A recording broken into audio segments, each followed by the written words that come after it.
I think that that's a calculated possible move right there.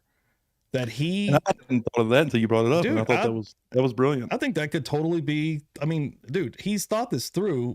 Ready to review some of this new stuff that's come out, and I've actually I went back. You sent me the all the stuff that we kind of have document wise, and I was reading through that a lot earlier today, just kind of refreshing things in my mind. I was too, actually. It took a second to really kind of dive in there and read, and even went back into some of the old stuff.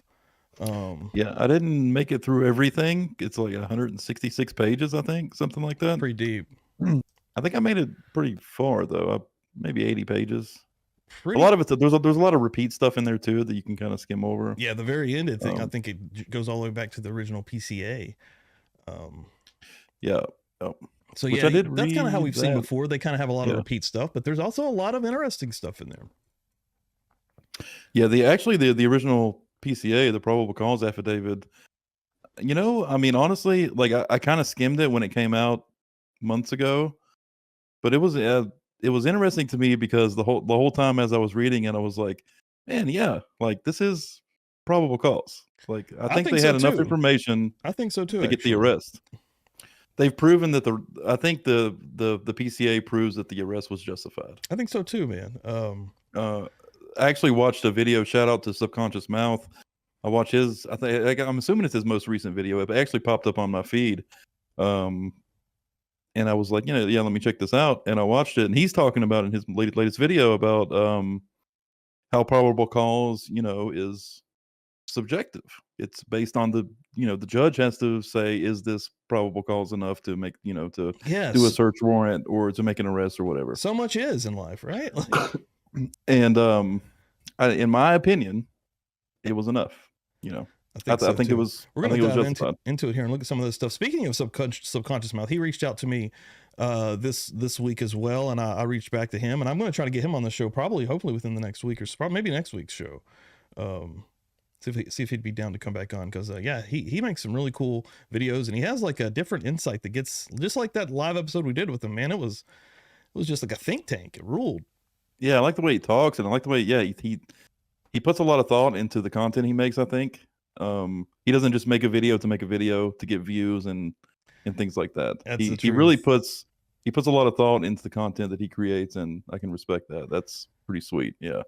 And then yeah, right here, I forgot, I don't know how, but happy Cinco de Mayo as well, everyone.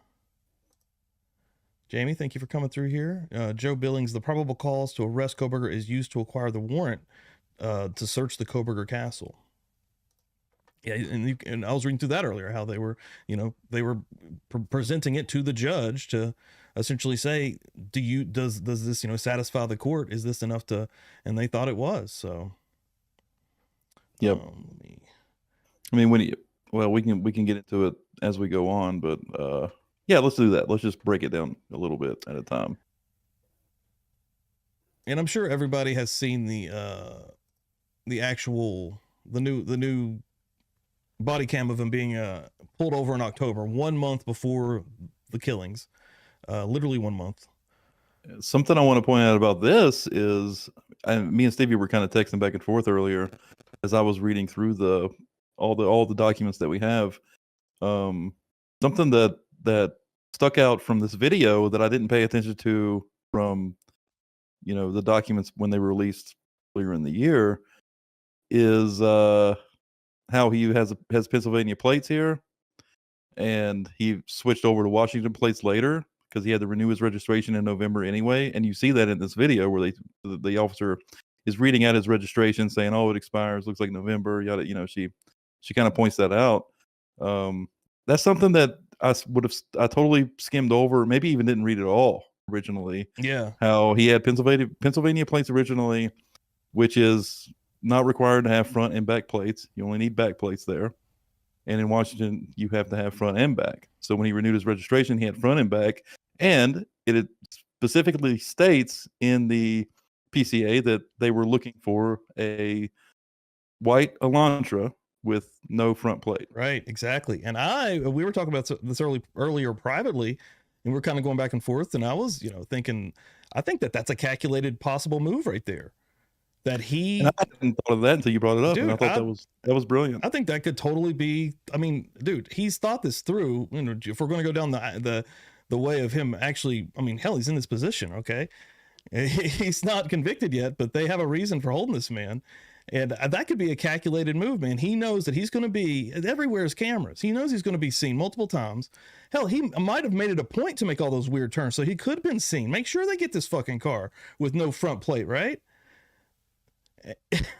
And then in a couple of, it was literally a few days later, he's going to go, my shit's, I'm going to be living here in Washington anyways. You know, I'm going to school here.